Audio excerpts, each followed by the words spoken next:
Miss হবে না আপনার পছন্দের টিভি শো। দেখুন জি5 অ্যাপে একদম ফ্রি। জেঠু ওই কার্তিক ফেলতে এসে কিন্তু বৌদির কাছে লাঠির বাড়ি পর্যন্ত খেয়েছি। বৌমাদা দুপুরের মাংস ভাতটা কিন্তু ছাড়বো না। লজ্জা করছে না তোদের? হ্যাঁ, বাড়িতে এই অবস্থা, বাবা এত অসুস্থ হয়ে পড়েছে, ওই অপয়া মেয়েটার জন্য আজকে আমাদের সংসারটা ছারকার হয়ে গেছে। দোকানে আগুন লেগে গেছে, আমরা সর্বশান্ত হয়েছি। তোরা সকলে মিলে পাড়ার লোকজন নিয়ে হই হই করে মাংস ভাত খাওয়ার প্ল্যান করছিস। ছি ছি ছি ছি ছি ছি, ওটাকে শুধু বুম্বার বাবা, বুবলি তোরও তো বাবা। কাকিমা, আমি আরামবাগে দেখেছিলাম যাদের ওই সঙ্গতি থাকে না, তারা কার্তিক ঠাকুরকে মন্দিরে গিয়ে দিয়ে আসে, ওখানেই পুজো হয়। আমরাও তাই করি না। তুমি আরামবাগে রীতিনীতির সঙ্গে মল্লিক বাড়ির রীতিনীতি গুলিয়ে ফেলছো। কিন্তু বড় বৌমা, পুজো না হলে তো অমঙ্গল হবে, আর পুজো হলে তো সবাইকে খাওয়াতে হবে।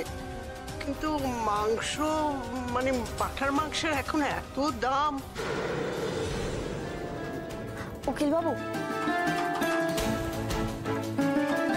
উকিলবাবু, বলছিলাম যে আপনি একটু পাড়া দাদাদেরকে বুঝিয়ে বলুন না, ওনারা ঠিক বুঝবেন।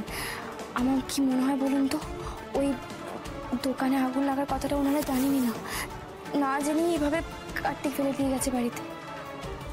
এই মল্লিক বাড়িতে যদি কেউ কোনোদিন খেতে আসে, তাকে কোনোদিনও ফিরিয়ে দেওয়া হয় না। আমাদের অবস্থা এখনো অত ভিখিরির দশা হয়ে যায়নি। আচ্ছা মা, প্লিজ চুপ করো না। কি হচ্ছে কি এখানে দাঁড়িয়ে? এইসব বিষয়ে পরে কথা হচ্ছে আমাদের। তুমি তুমি ঠাকুরটা নিয়ে যাও। হ্যাঁ, তুমি যাও না, ঠাকুরটা নিয়ে যাও।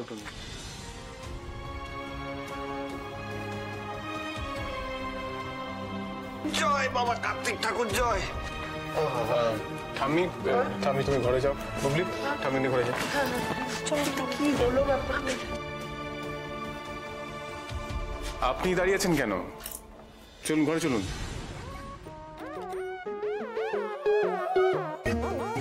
না, ঘি আর আগুন কিছুতেই একসাথে থাকতে দেওয়া যাবে না, কিছুতেই না।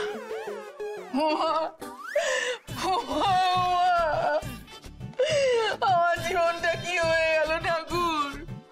সারাটা জীবন ধরে এ বাড়িতে শুধু দায়িত্ব কর্তব্য পালন করতে করতে আমার জীবনটা শেষ হয়ে গেল। মা, হচ্ছেটা কি মাঝরাতে? তুমি ঘরে যাও না প্লিজ, এরকম করো না। শোন বাবা অসুস্থ হয়ে শুয়ে আছে, আমি তো দু চোখের পাতা এক করতে পারছি না, আমাকেও তো উঠতে হবে বাবা, নানা রকম কাজ আছে। তুই চল বাবা, একটু বাবার পাশে বসবি। হ্যাঁ, আমারও তো বিশ্রাম নেওয়ার দরকার আছে, বুঝিস না বাবা? চল লক্ষ্মী সোনা, আমার আর বাবার মাঝখানে তুই শুয়ে থাকবি। চল লক্ষ্মী সোনা, বাবা আয় বাবা আয়, চল।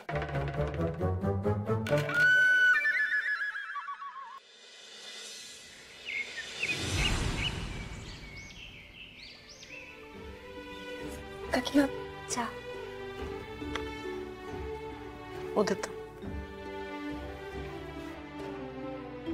ভাতের পাতে কি দেবো তার ঠিক নেই, উনি সবাইকে চা বিলোচ্ছেন। আজকে যদি বুম্বার সাথে ওই ন্যাকামিটা না করতো, তাহলে ক্লাবের ছেলেগুলো কার্তিক ফেলা সাহস দেখাতো না। মরার ওপরে খাঁড়ার ঘা।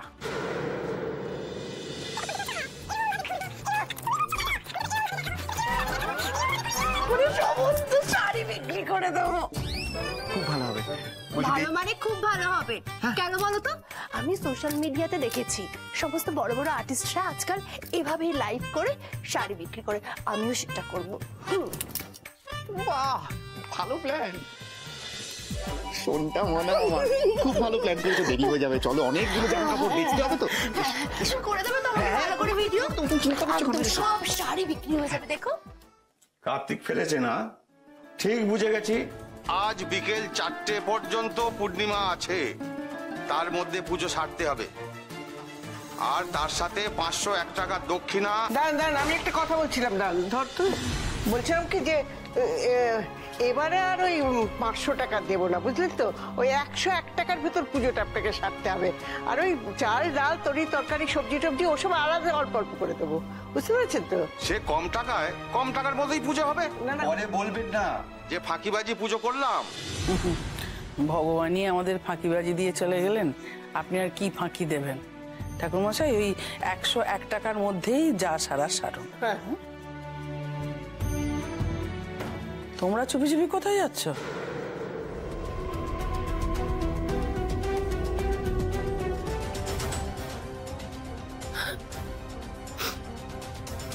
বাড়ির এই অবস্থা, বাড়ির বউ হয়ে তো একটু হেল্প করতে হবে বলো।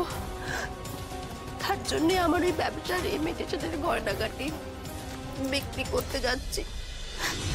বাড়ির সবাই যদি জানতে পারে তাহলে তো কষ্ট পাবে না, কিন্তু কি করবো বলো, আমরা তো বাড়ির এই অবস্থা দেখতে। গোয়েন্দাগিরির খাতায় সন্দেহের তালিকায় সবার আগে তানিয়া বৌদির নামটাই লিখবো। মা, আমি ক্লাবে ছেলের সাথে কথা বলে আসছি, আবারও তো খাবারটা ক্যান্সেল করে দিয়ে আসছি।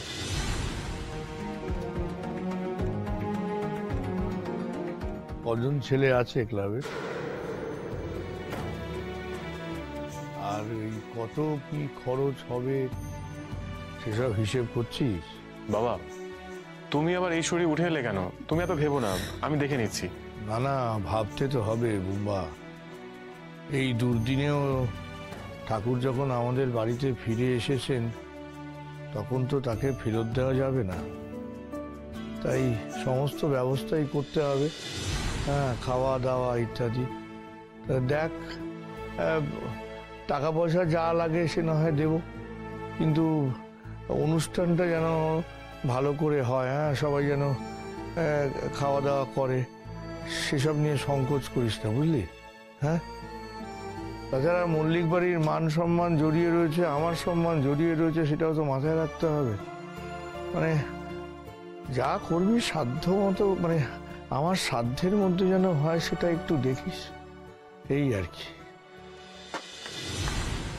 জেঠু, ওই কার্তিক ফেলতে এসে কিন্তু বৌদির কাছে লাঠির বাড়ি পর্যন্ত খেয়েছি। বৌমাদা, দুপুরের মাংস ভাতটা কিন্তু ছাড়বো না। না মানে আসলে ব্যাপারটা হচ্ছে, হবে হবে হবে, তোমরা এসো সবাই, দুপুরে মাংস ভাত হবে, কেমন? তারপরে সন্ধ্যেবেলা পুজোও হবে। চল পল্টু, জেঠু তো বলেই দিয়েছে। ঠিক আছে জেঠু, আমাদের ক্লাবে কিন্তু 25 জন ছেলে পুড়ে আছে, আমরা কিন্তু দুপুরে একদম ঠিক সময় উপস্থিত হয়ে যাবো। এখন চলি। হ্যাঁ বাবা, 25 জন? বাবা, এই একদম যাবে না, একদম ছবে না তুমি মানুষটাকে। আজকে তোমার জন্য আমার মানুষটার এই অবস্থা, একদম ধরবে না তুমি। জি5 ডাউনলোড করুন আর সব এপিসোড দেখুন একদম ফ্রি।